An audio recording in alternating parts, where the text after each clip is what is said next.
All right.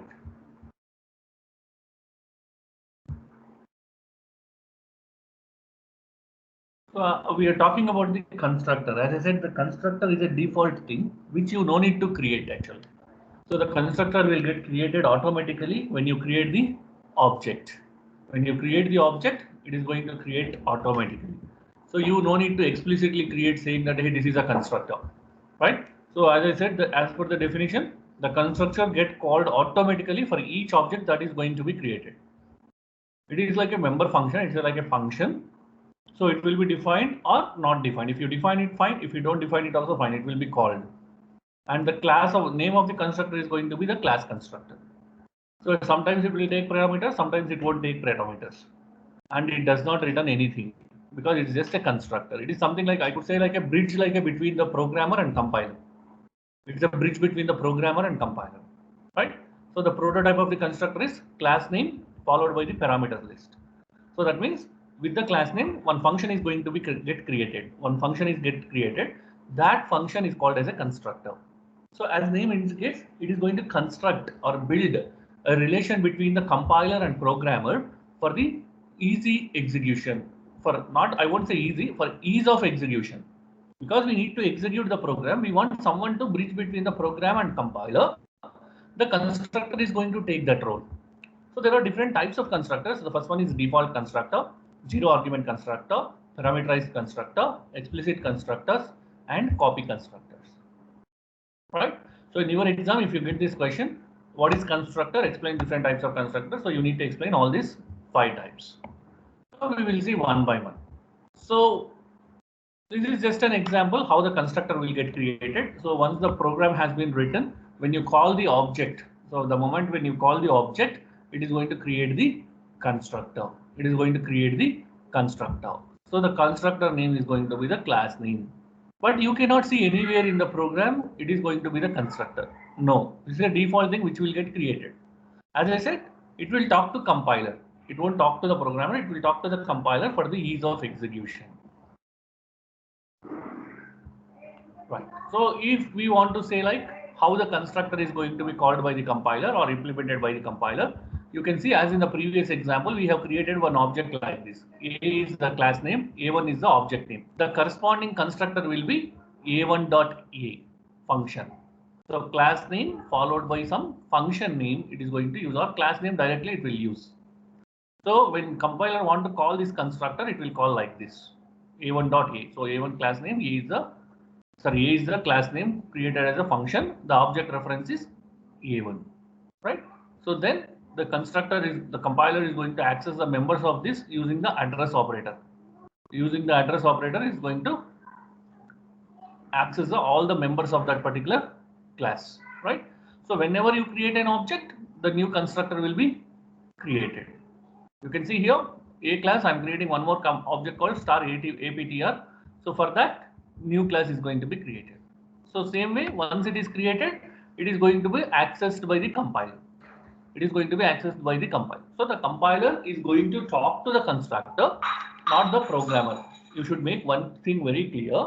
Programmer is nothing to do with the constructor. The compiler has everything to do with the constructor, because compiler cannot understand once you save the program, once you execute the program, who are all the members, how I need to execute. So to inform that, we are going to take the constructors. So these are the different ways where we are going to allocate the constructor to the compiler.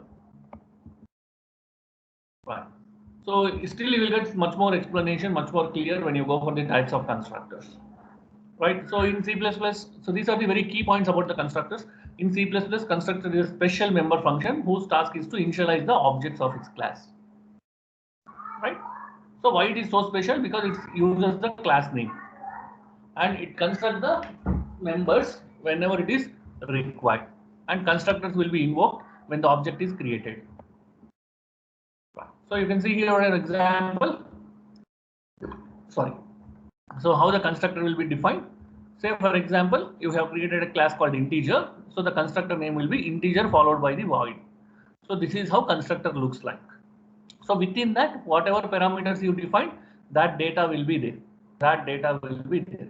So the moment you create the object, the constructor will get created. You cannot see this one in the program. Just for your reference, we are just seeing one example. Alright, that is the explanation.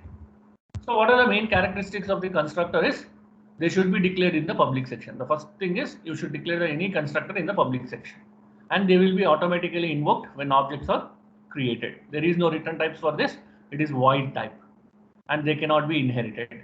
They cannot be inherited, right? So like other C++ functions, constructors have the default arguments. Sometimes there will be arguments, sometimes there will be argument. And constructors cannot be virtual. So you cannot say that it is virtually created, it is executing. No, there should be creation. It will be taken care automatically by the compiler, or it will be taken care automatically by the program. So the types of constructors, as I said, the first one is default constructor. So what is default constructor? As name indicates, it does not accept any parameters. There is no parameters, then it is default constructor. Second one is parameterized constructor. The constructor which can take the arguments is called as parameterized. Copy constructor.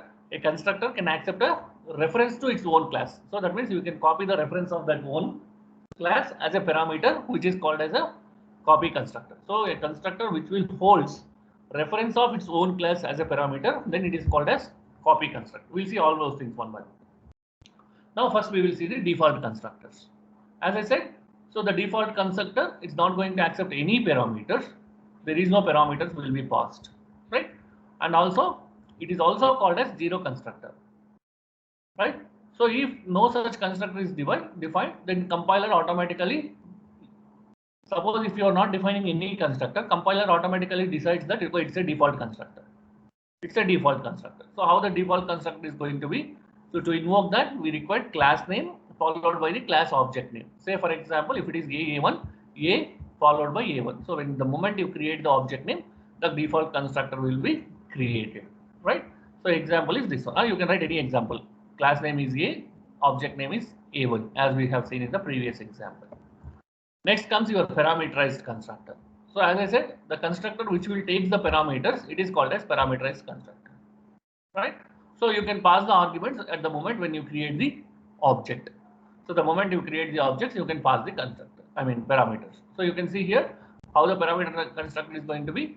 The class name is integer, the constructor name is also integer, and we are going to pass some parameters called x, y. So the reference of these parameters will be m and n. M and n will be the reference parameters. So the moment you create integer int1 or integer some object name, right? So if you create that, then automatically it has to construct. But what is going to happen here? So what is going to happen? It is a parameterized constructor. So you cannot create some object like this. You cannot create object like this. So what we need to do? So we need to see first the values or the parameters which we are passing to the constructor should be declared. First you need to declare the parameters which you are passing. Then you need to explicitly call the constructor, or you can call the constructor implicitly. So how to do that? So integer int1 equals to integer of this value. So like this you need to create an object. You cannot directly do it because there is a explicit constructor, parameterized constructor which we are passing some value. Or you can also do like this, integer int1 of this much, right? So this is a implicit way, this is a explicit way. That means you cannot, one second. Let me make you one thing clear.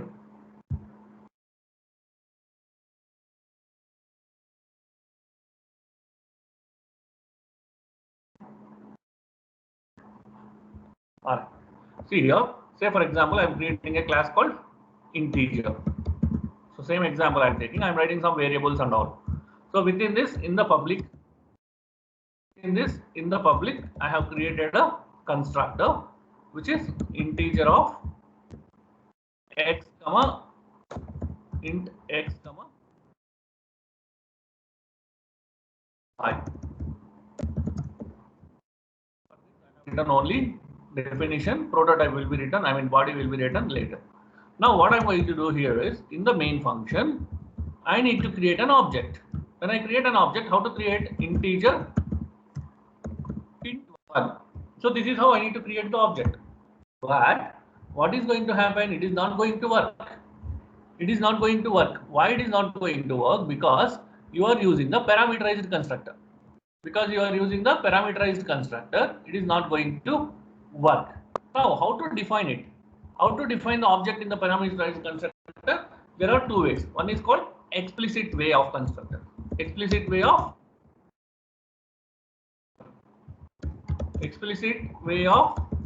defining the object. Sorry for the spelling, I'm just typing little fast, so it's not. Explicit way of defining the object. And second one is implicit way of doing it.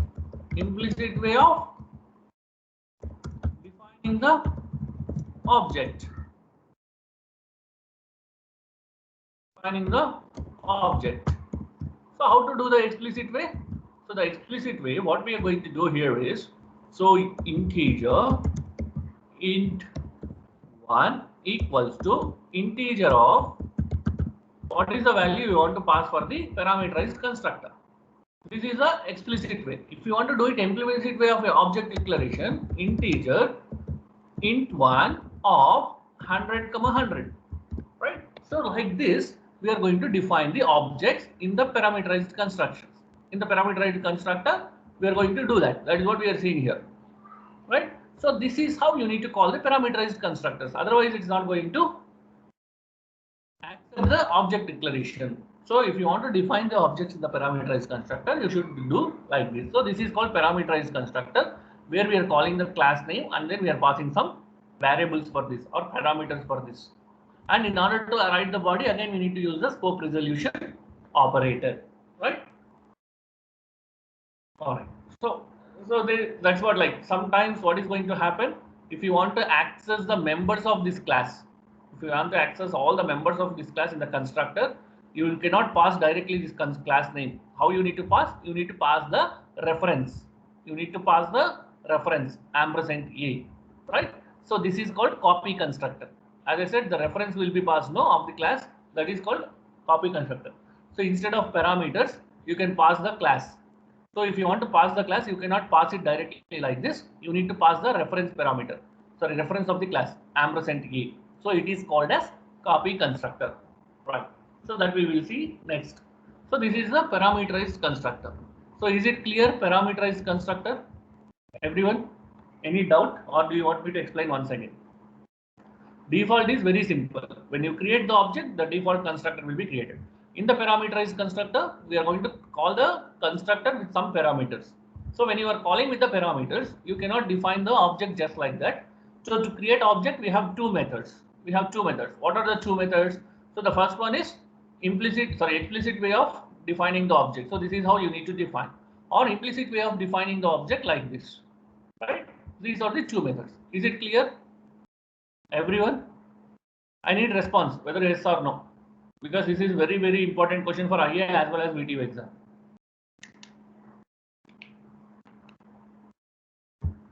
You want me to repeat? I'll repeat once again with the example.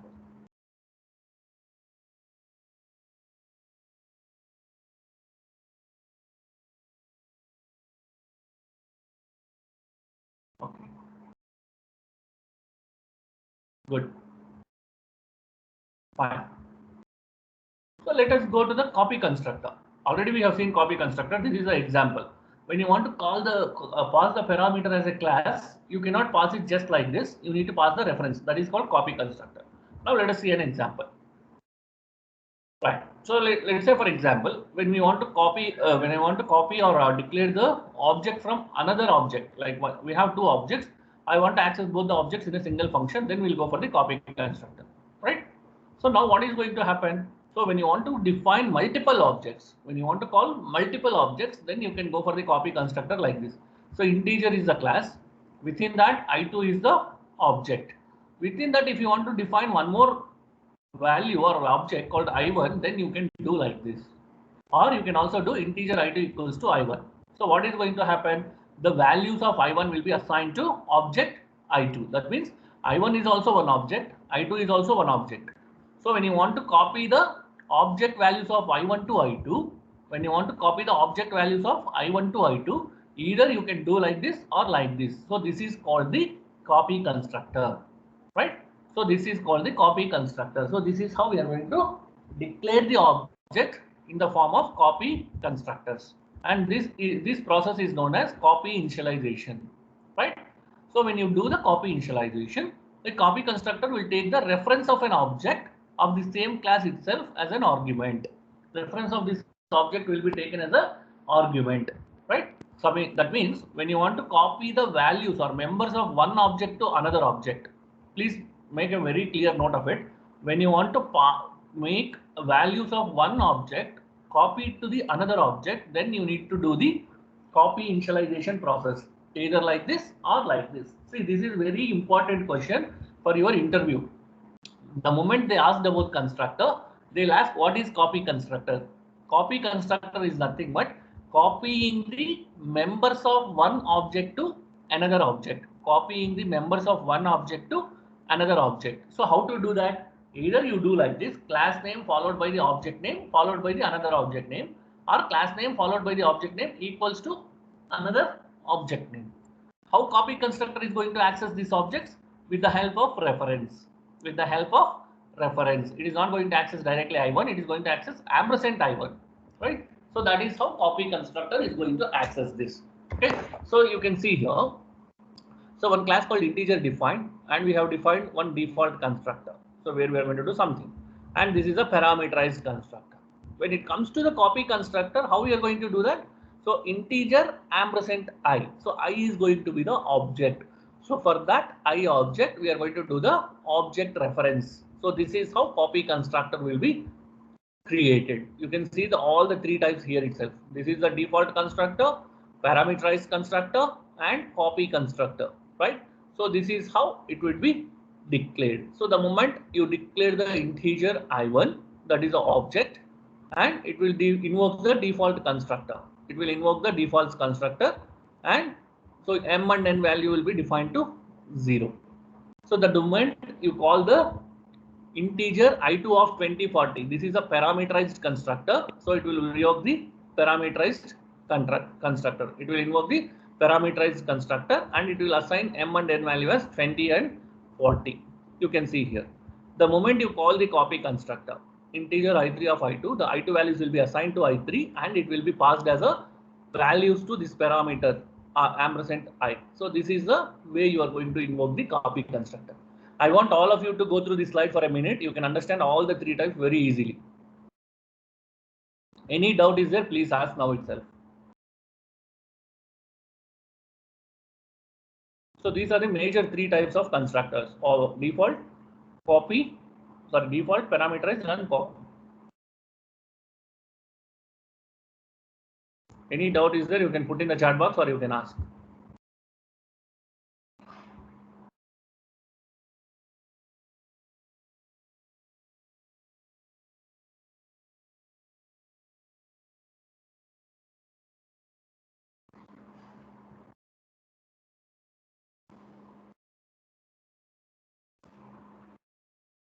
All right, so let me go to next if there is no questions. So constructor with the default arguments. The question here is, so sometimes you will also get this question for 3 to 4 marks. Is it possible to define a constructor with the default arguments? Is it possible to define a constructor with the default arguments? Say for example, we have a constructor called complex, where the default arguments are float real and float imag or image equals to 0, right?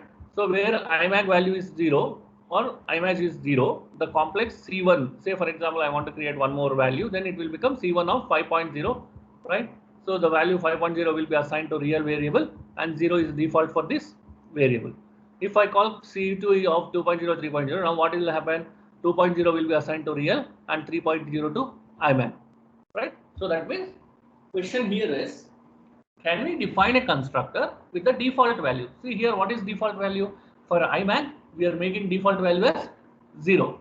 But the moment when you call the particular constructor with the values like this, there is no problem. Imag is 0, so it will take 0. But the moment when you call like this, what is going to happen? It is going to override the values. It is going to override the values, right? So what is going to happen usually? The default constructor is this. Default argument constructor is this one. Don't get confused. So default constructor is this one, and default argument constructor is this one. When there is no arguments, that is the default constructor. When you have the default arguments, then it is called a default constructor. So the moment you define the default constructor, but if you are passing the values, it will override. So you can define the constructor with the default values, but the problem is when you pass the new value, it will override the old default values, right? So how you are going to call them, or how you are going to create the object? So you can create the object like this, right? Or you can also call like this. Now the biggest ambiguity is when we want to call this default constructor and default argument constructor. So there will be a confusion. So whether it will take this one or this one, because both are same, only default values have been assigned, right? So the ambiguity will come when you want to call the default constructors and default argument constructor. Otherwise, there is no problem. You can create the default argument constructor. The only problem, the only thing is not problem. The only thing is it will override the value when you pass some value to the constructor. When you pass some value to the constructor, it will override these variables. Right. Next is zero constructor. Right. So what is zero argument constructor? See, when you want to create your own constructors, right? When you want to create the own constructors, yes, you can create your own constructors, but how the compiler is going to identify it is a constructor? How it is going to identify it is a constructor, right? So to do that, we are going to use the zero argument constructors. So how we are going to use it, we are going to see that. So basically what we are going to do here is, we are going to use the implicit way of calling the constructor. So the constructor is not going to be a static member, it's a non-static member, right? So when the moment you create the object, we need to call the constructor using some parameters or without parameters. Let's see here. So now what is going to happen, the moment you create a constructor on your own, you need to make sure that you are doing the implicit object creation, right? And you are passing some parameters to the constructor. And then we are going to inform a compiler saying that, hey, this is a constructor which I have created through this object. So you can treat this as a constructor. You can treat this as a constructor, right? So how it is going to happen, we'll see examples, then you can understand. We are creating a class called A. Within that, I'm defining a variable called X. And in public, we are creating our own constructor A, right? We are creating our own constructor A. Now, what is going to happen? The moment you create the object for A, right? The moment you create the object for this, it has to call the constructor. It has to call the constructor. But now what is happening here? Now what is happening, as it is a default constructor which we are creating, we need to write the logic for this, what you want to do in this, right? So that we are going to write it explicitly, write it using the scope resolution operator. You can see here, please understand the difference here. I'm just calling one kind of header file here. I'm just creating a class. For this, I need to do the explicit declaration in another program. Explicit declaration in another program. See, this is a separate program. This is a separate program. I mean, this is header file. This is a program. Within this program, I'm going to call the header file called a.h. Then only I can access the constructor. That means the constructor is almost like a namespace. You need to define it separately. You need to call it within the program with the help of header file whenever it is required. Whenever it is required, you need to call it explicitly using the header file concept, right? So this is how zero constructors will be defined. So zero argument constructor is nothing but the way you are going to create the constructors is called zero argument constructor. So when you want to call the constructor separately, first you define the constructor, then you create a separate file for that, then you import it as a header file, right? I know few definitions not clear for all of you, because until you read it, what will be the output of a copy constructor in that program? What you see, output of the constructors, there won't be any output. The output will be for your program. Because as I said, constructor is a bridge. It is just going to act as a bridge between your program and the compiler. Whatever logic you will write for that program, that is going to be the output. Whatever you will say, for example, sum of two numbers, so that is the output, right? I think I cleared your doubt. You can see here what she is asking us. See, in this example, what is the output of this one? Whatever value you will pass for m and n, that is going to be the value. Say for example, if I pass 10 and 20, 10 and 20. If I pass 40, 40, 40, 40. Right? So output will be logic of your program. That's it, nothing more than that. See, please don't get confused. Constructors are not the program elements. They are the supporting elements of your program. They are the supporting elements of your program. They will just help between the program and compiler how to execute it. See, sometimes we'll define like a parameterized constructor functions. Sometimes we will define like a default constructors. Sometimes like a copy constructors. So then it will invoke the constructor and it will execute the program. And whatever logic you will write it, that will get executed. I'll put very in simple terms, you can understand much more easily. See, functions we studied, right, in C program also. So we sometimes we'll create functions without parameters, functions with parameters, function with reference variables as a parameter. So these three types are the constructor, that's it. So the moment you create all these things, it will treat those as a constructors and it will execute and it will give the output in C++. Why we are using the concept of constructors? Because we want someone to help us to execute the program between the compiler and program. We are using it. Sometimes what we will do, we will define the user-defined functions. How to do the user-defined functions? So when you want to do the user-defined functions, write the function name, write the logic, then execute it. Same thing here we are doing in the zero constructor.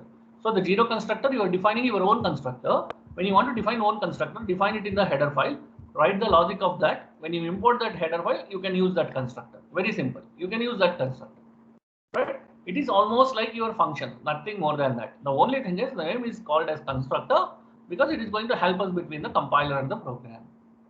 Right? That's why we are telling constructors you no need to create. Automatically it will be invoked when you write the program.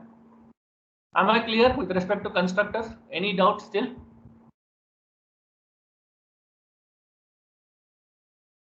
Any confusion, any doubt?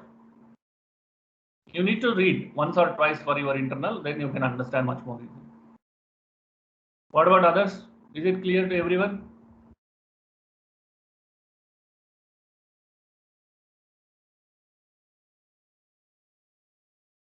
Yes, sir. All right. So let us go to the, see, we have seen constructor. Now we need to see the destructors. Right? For everything we need to have a stop. Right? When you start something, there should be stop. So now we are going to see the concept of destructors. See, the moment the constructor is going to create the moment the constructor is getting created, when you declare the object, we want someone to destroy the object, right? The moment it completes the work.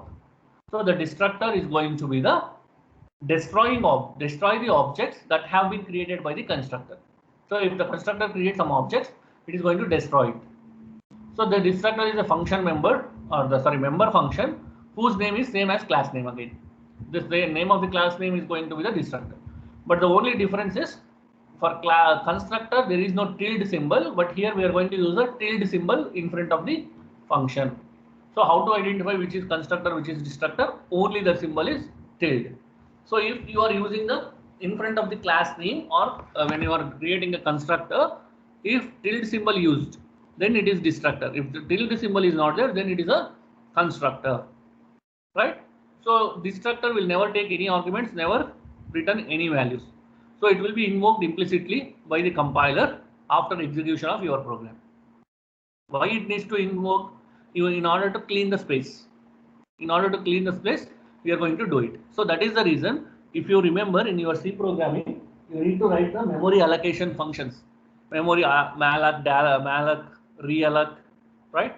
And deallocation functions, calloc, all those things. But here in object oriented, you don't need to do that. That will be taken care by constructor and destructor. Compiler will talk to constructor and destructor. It will try to clear the storage, whichever is not required. So that will be done by the destructor. And destructor will release the space for future use. Whichever it feels that this is not required, it will release that space. Right? So how it is going to do it? It is going to delete the objects in the reverse order. So if suppose A, B, C, 3 objects created, first it will destroy C, B, then C. Sorry, A. Right? So these are the few characteristics of destructors. So whenever you use keyword new, and it is used to allocate the memory in constructors. Right? We should use delete to free the memory, but we are not going to use it. As a programmer, you are not going to do it. Who is going to do that? The person who developed the compiler. Because we need to understand tomorrow you may become the compiler developer. So that is the reason you are learning all these things. So new is used for the memory allocation, delete is used for the free the memory. So destructors cannot be called implicitly because it requires some reference, right? When you want to delete object, you require some reference. So that's why we are going to call them explicitly. So these are the few functionalities which we will see. First constructors will be called, then destructors, and destructors out of scope, before destruction, copy constructors, overloaded constructors, parameterized constructors. So these are the few things which we are going to see. And see how we are going to use a destructor. For example, the constructor created an object A1, right? Now what is going to happen if you define this? It is going to work only within this. Now, in order to kill this, we are going to what we are going to do? We are going to use a destructor. How to destructor will be used? So A1 of class A. So tilde symbol will be there. So this is how we are going to do. Same thing like how the constructor created. Now destructor will be created using the tilde symbol to delete the particular objects. So the moment you do this, so if object is created like this, aptr equals to new a, for the class A, we are creating object aptr using new keyword. Then the destructor will be delete aptr, delete the object. That's it. The destructor will be called. Suppose if you create like this, it will be called like this. So these are the ways which you can convert or define the constructors and destructors. So see an example here. What is going to happen? We have created a class called A. So publicly we have defined some methods and we created the object called A1. Now what is going to happen? So the moment we created the class, we are going to do the destruction now. How we are going to do the destruction? It is going to take the class name itself. So class name with tilde symbol. Now compiler will understand that, okay, we are going to use the destructors and then it will destruct the objects. So how it will be defined in the main function? A1 is the object creation. A1 dot tilde A is the destructor creation. Destructor creation. So as I said, the destructor is going to be the default destructor, no parameters, nothing. So directly it will be called like this, and it will delete all the objects created by the constructor. All the objects created by the constructor, right? So you can see an example here also. When you want to create your own destructor, you can do that. So public A is the constructor and setx is one function, getx is one function, and tilde A is the destructor.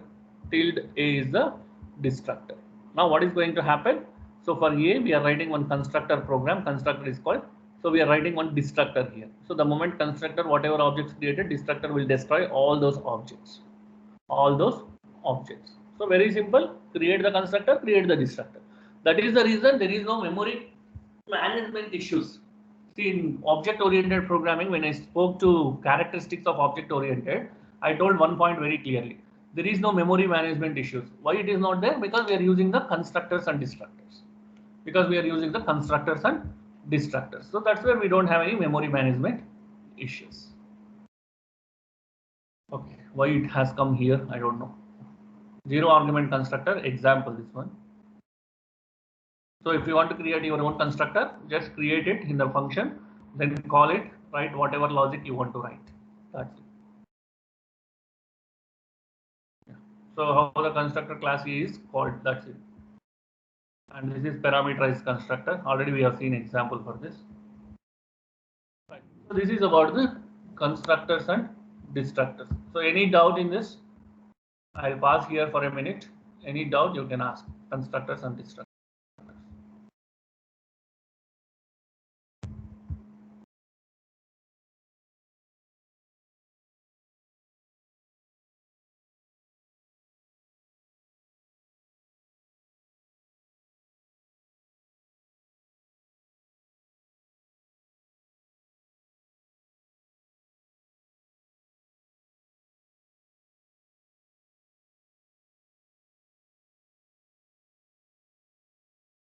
If you read it once for your IA, you will get some doubts. That time also you can ask, no problem.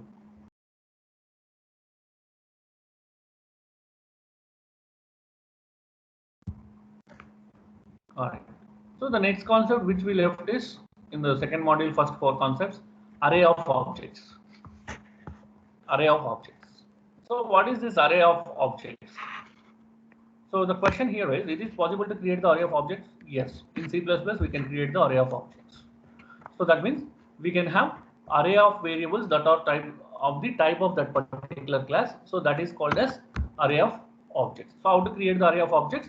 So class name followed by the array name with the value, some value, right? So this is how the array of objects will be created. So the moment array of objects has been created, so it will be accessed like with the help of index.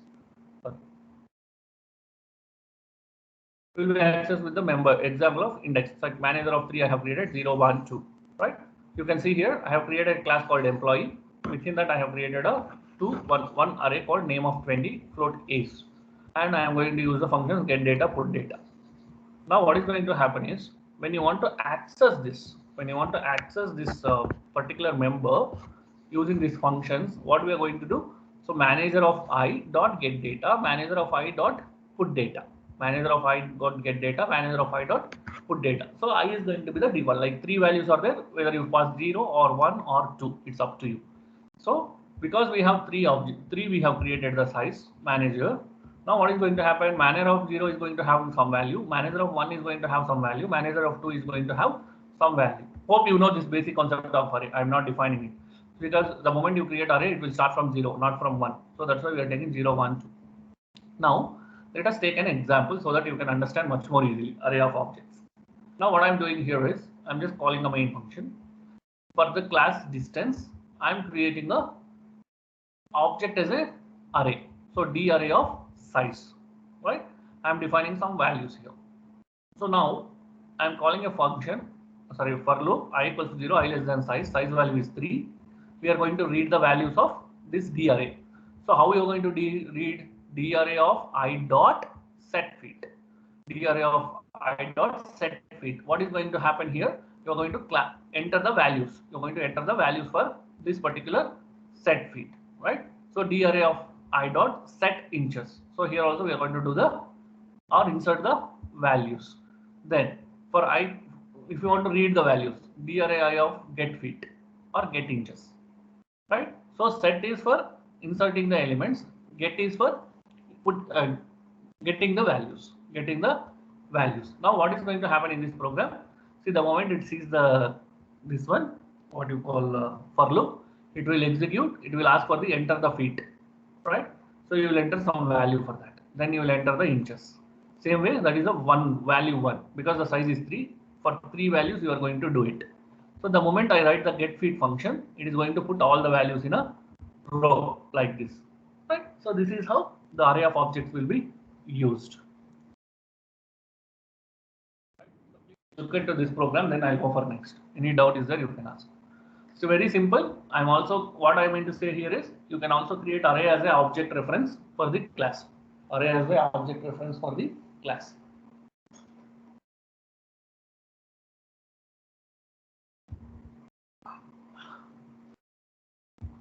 Is it clear?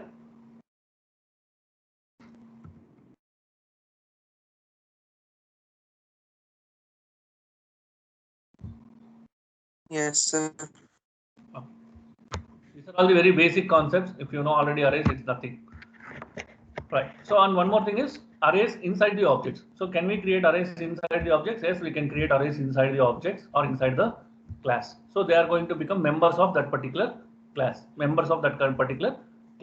So, how it is going to happen? You can see here. So, I'm just creating one I array of size within the class. So, that I array of size, I'm going to use it as a object reference, right? So, this is how it is going to work. So this is called arrays inside the objects. So this is very basic concept according to C programming, because that is there in syllabus we are just discussing. So what we are doing here is we are just defining some size called 3 as a global parameter. I am creating a class called A. Within that I am creating an array called int I array of size. And then we are calling the set elements get elements function. In the set elements function we are going to read this array of size values, right? When you want to print them, we are going to use the get element. We are going to create the get element, right? So this is how we are going to use them. Yeah. Array of objects, arrays in the objects. So in the question paper, they have one question: bank details you need to enter, you need to print it. So that is the array of objects, right? So I'll just show you here.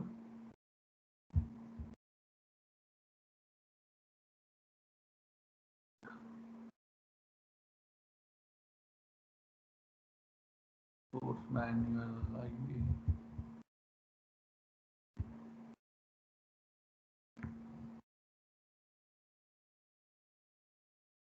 First assignment.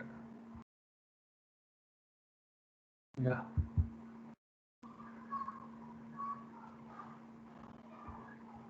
Hope everyone is preparing for IA without any confusions. If you have any confusions, put in the WhatsApp. I'll be happy to clear your doubts. Right. And people, when I'm talking about basic concepts, some people got tired because if they know already programming, but still there is no other option because these are the syllabus. As per syllabus, we need to go for the weekly, right? Right. So I think it is open. We'll see here. Still, it is opening.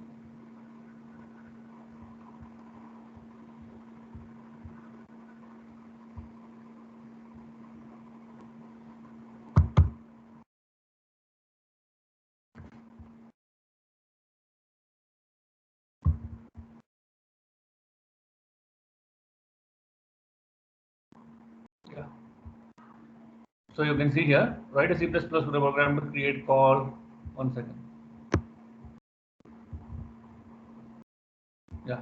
Write a C++ program to create a class called bank consisting of account number, name of the account holder, current balance. Define the following methods. So you need to create a function called create an account, display the current account status, withdraw, deposit. Create an object array of objects to perform account transaction. That means the name of account number, name of the account holder, current value should be objects. I mean arrays. You need to create them as arrays. Within that, to create an account, you need to enter. To display, you need to print. To withdraw, you need to write the withdraw transaction, some logic. Deposit, some logic is required. Right. So this is what creation of array of objects. I'll send the program for this for your reference. Those who not able to understand. Those who could able to understand, you write on your own, no problem. Right. So any questions you can put. If there is no question, we can end up the session. So thanks for joining and take care of yourself. Stay home and stay safe.